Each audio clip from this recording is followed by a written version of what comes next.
Welcome to our internet-based Behdini beginners course. This is class number 9, and we'll be working on lesson 4 in the blue book of the Behdini Conversations and Storytelling book. It's the book A. Today I'll be focusing on the Tehuki text, starting on page 64. Now this lesson focuses on family, and it reviews the present tense of to be. Let's look at that conjugation again. So if us is your subject, and you have a noun or an adjective here, and then depending on how that noun or adjective ends, if it ends in a consonant sound, then you would say m for the verb. If it ends in a vowel sound, you would say ma. And that's true for all of these. I'm going to refer you to the audio recordings to listen to this entire section so that you get native speaker input. Again, those audio recordings are available to you. You can look at page 2 of this textbook to find the link. Listen to these. Listen, repeat, listen, repeat, listen, repeat. There's no other way to really get this stuff, but the more you listen to it, work with a native speaker, the more fluent you will become. And the more you will see words in context like verbs. Same thing on the next page. Keep listening and repeating all of this about the family.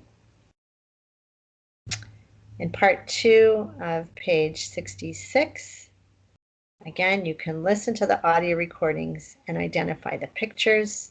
The answers are in Appendix S. You can work with your language helper on that. She can mix them up for you so you're not always listening to the same thing.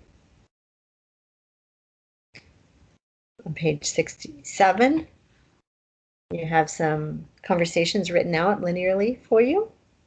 Listen to those audio recordings. Practice them. Make substitutions to make it realistic for yourself.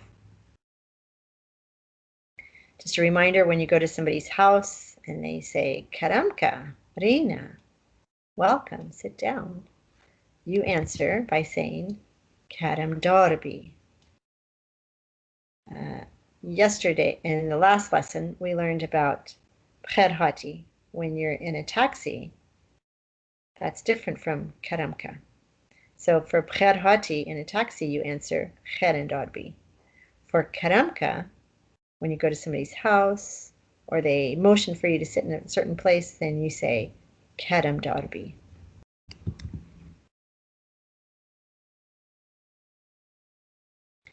You can make substitutions of all the things that are bold. So when you're talking about someone's name, you're going to substitute the real names, the real ages.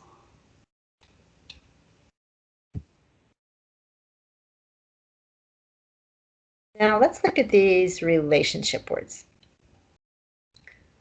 Khoshgamin. Okay, in the last lesson, we learned about izafe. And the word khoshk is sister, which is feminine. So you have the feminine izafe ending, which is ah.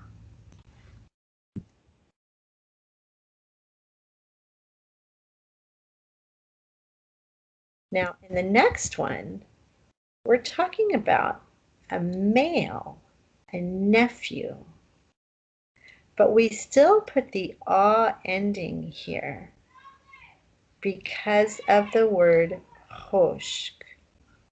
So we know he's male because this ending right here, the E with the hat on kur, shows us that he is kur. And then you have the A ending, son of, sister of mine.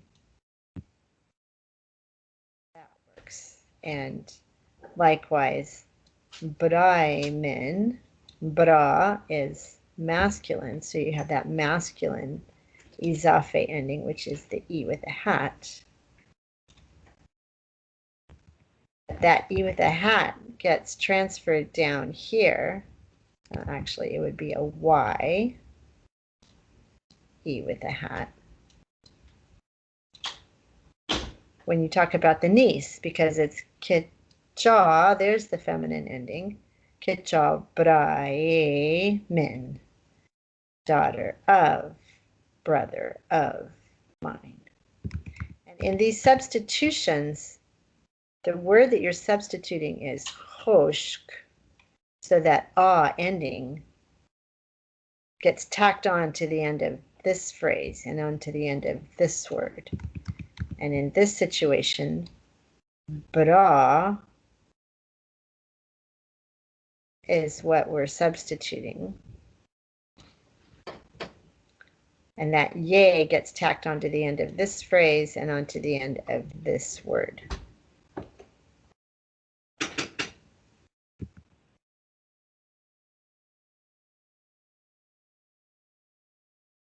Okay.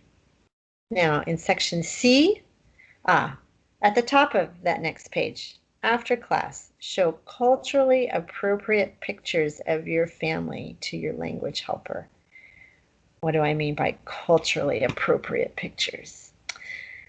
This is a big deal because in some cultures, like our Kurdish culture, the way that men and women interact with each other in public is a very visible thing. People watch it and they make lots of judgment calls based on how people interact with each other. Also, especially how people dress, especially women, this will tell the Kurds that you are a modest, good woman, or an immodest, bad woman, or something in between.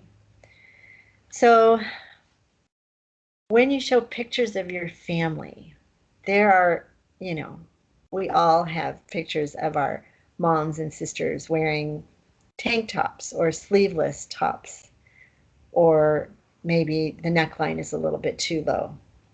Okay, so either scan those pictures and crop them so that the modest part is showing, or look for pictures where they're wearing at least short sleeves and reasonable necklines, so that your Kurdish friends think well of you and of the women in your family. And then, of course, when you go visit your Kurdish friends, you also want to dress modestly. And modest changes. Every year it changes. When I first went to Zaho in 1992, modest meant wearing street-length dresses. So the bottom 8 inches of your leg showed, and that was completely fine. When I went back to Kurdistan in 2003, that was no longer modest, and we had to wear ankle-length skirts. Well, now they think you're frumpy sometimes if you wear long skirts all the time. They want to know why you don't wear pants, because that is the more trendy thing for good, modest women to do, especially women in a university setting or something like that. And they're getting more and more used to Westerners. So it's completely fine for women to wear pants. The rub comes in how long is your top. And generally, in the Middle East in general, we would say that you need to have your bum covered up. So your top needs to be long enough so that when you stand up and walk, or even when you bend over slightly, your bum is covered up completely. And of course, people are tall and some people are short, so that looks different on different people, but that's the general rule.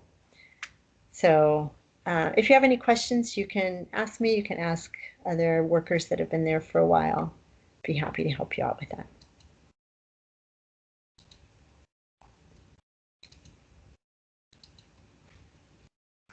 All right, in the next section, the spelling and pronunciation, again, you can work with your audio recordings and your language helper to work through this. Then you can play tic-tac-toe on the next page.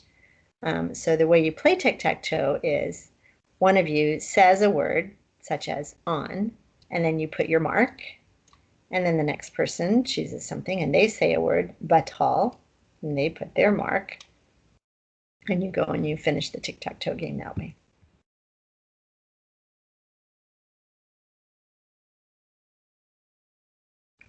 In section D, again, listen to the audio recordings to work through all of these things. I'll see if there's anything here that I need to talk about culturally. Ka, this is a little hard to explain. We don't really have question particles in English that I'm aware of. But this is where you would say ka khulud if you're looking for your friend Khulud. And you expected to see her, or you live with her and you want to know where she is in the house, you could say ka khulud. Sometimes instead of saying the word please, which is be zahmet, you can say an imperative like bring water, or bring me water. Ave bumin bina, or ave bedamin. And you can just tack this ka onto the front of it to soften it without actually saying please. So you could say ka ave bina or something like that. Now, one of the most useful words in Kurdish is borrowed from Arabic, yani, and it means, in other words, do you mean, or it's also known as, we use yani all the time, even when we speak English. Dave and I do. Okay, let's see. These key phrases are very helpful to memorize. And in this lesson, we're going to work on oblique case endings. We'll be using oblique case pronouns a lot. Prepositions are something that you just got to listen, because they're different in Kurdish than they are in English to some extent. When in doubt, ask your Kurdish language helper how to do something. Also, the word list is very helpful. It has the yellow word list that I wrote has lots of examples. So if you want to look up the word with, you go look it up in your dictionary and you find lots of examples. Hopefully they're different enough and common enough so that you can find one that's similar to whatever it is that you're trying to say, and then you can choose the right one to use. Write it out, say it to your language helper, and if they disagree, okay, good. Keep it in a context. Don't just use it, in a phrase like this. Give it a full context with a full sentence, maybe even a little paragraph, and then they'll be able to help you out best there. The more nouns you get in your vocabulary, the more fluent you will become. One of the words that gets used over and over in this lesson is ail, for home or family. Mal is also a word for home or family. This word ail is an Arabic word, and just think of it as a word that's very flexible. Different people have a slightly different pronunciation of it than others. There are some differences between Zaho and Dehuk. In Zaho, they say Hemi with a hard H. In Dehuk, they say Hemi with a soft H. In Zaho, they say Jorek D. In Dehuk, they say Jorek Gadi.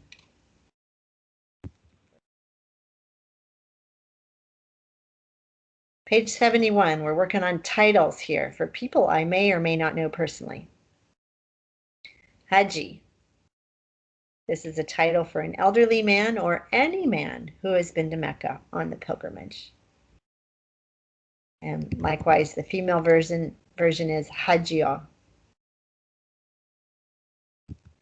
Now, you'll hear Aziz said by a man to a boy or to another man. And a lot of times we hear this at checkpoints.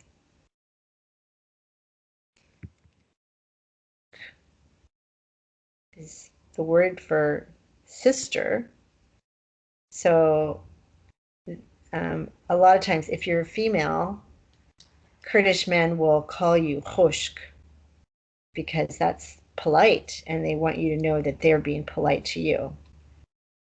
So that's for any girl or woman your age or younger than you. And likewise, bra. Now, sometimes, frequently, taxi drivers and also personal friends, they will say to a girl or a woman, they will call her bra. And you're thinking, it's obvious that I'm a woman. Why is he calling me bra, which means brother?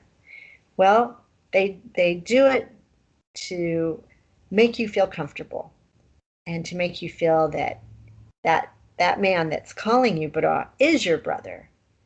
And so don't take offense at this. He's trying to make you feel comfortable. And that's how they do it.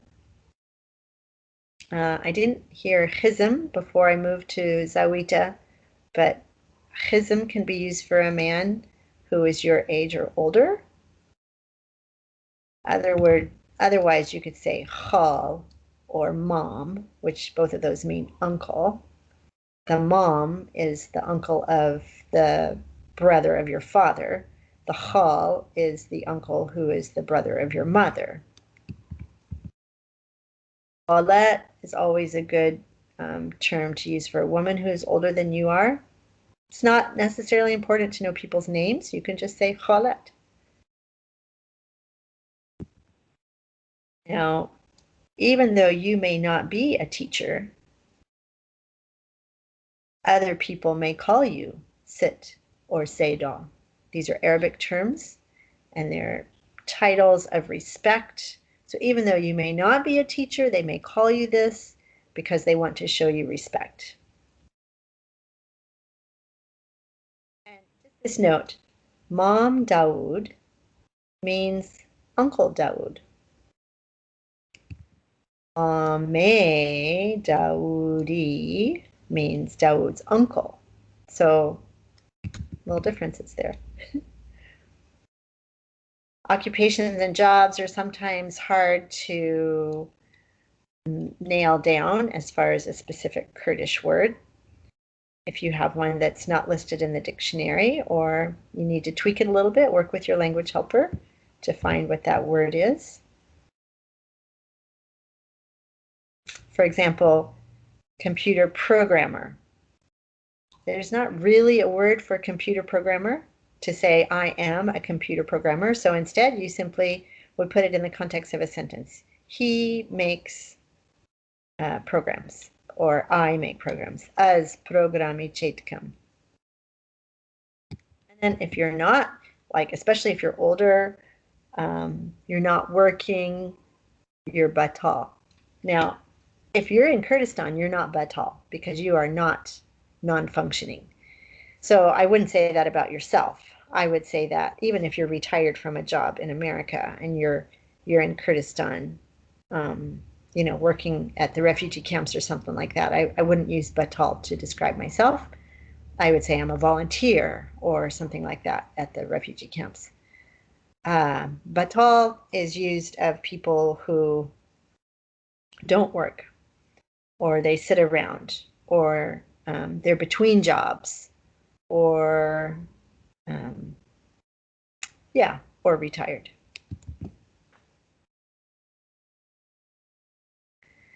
And then you have on the next page all these relationship words. The family one, 3 different ways to say family. So find out what your language helper likes and use that, and in which context. Some people like to say chezan, some people say ayl, some people say mal. Chezan can also refer to your wife, guys. It's rare that you would talk about jinamin. They think that's not very respectful. So instead, they would talk about their chezan, which really means family. And again, men, it's never a good idea to ask your male friends about their wives. unless you happen to know that she's sick and your male friend has talked to you about her and has talked to you about her sickness or something like that, just don't mention the wife. Don't mention any daughters in the family that are teenage or older. Just stay away from all females in your friends' families and don't talk about them. Now, if his mother lives with him and his mother is very old and you are not very old, you could ask about his mother. And girls, in the same way, don't ask about your friend's husband or brother unless you happen to know that they're sick and you're asking, are they well again or something like that. But it's just better culturally to stick with, the children, the ones in the family that are of your same gender. You don't want to give the wrong idea. You don't want to give your friend the idea that you're interested in your friend's oldest daughter or younger sister or something like that. This is a big thing that's on their radar screen a lot. And you're thinking, wow, there are so many relationship words. How can I possibly learn all of these? Well, some of them are not that hard. Like with cousins, it's daughter of my aunt or daughter of my uncle. And once you learn aunt and uncle and daughter, then you can figure out that, oh, that's your female cousin. If you have to, make a chart, family tree of your own family, and then put the Kurdish words of your own family members there so you can make a connection and you can write those relative names here below. So, for example, Met. Think of your father's sister's name and write her name here. And then you can say in English, oh, Esther is my Met. Esther Met Domina. And then think of your father's brother's name, just one of them, maybe the oldest one. Oh, I would say Dan. Dan is my mom. Mom, amen, Uncle Dan. And that'll help you to make that connection as to what these words actually mean in everyday life. And then on this next page, you can draw your family tree and do what I just recommended. Section E, the listening and writing. You can do this with the audio recordings and check your answers in Appendix S. And this will conclude our lesson for today. If you have any questions, I'm happy to try to answer them. You can ask on the WhatsApp group. I'm going to be gone for the next 3 weeks traveling with my family, so I probably won't do any more Skype lessons until July. Hope you're enjoying your language learning. Have a great day. Keep persevering. Work with your language helper. Work with the audio recordings. All right. Bye for now.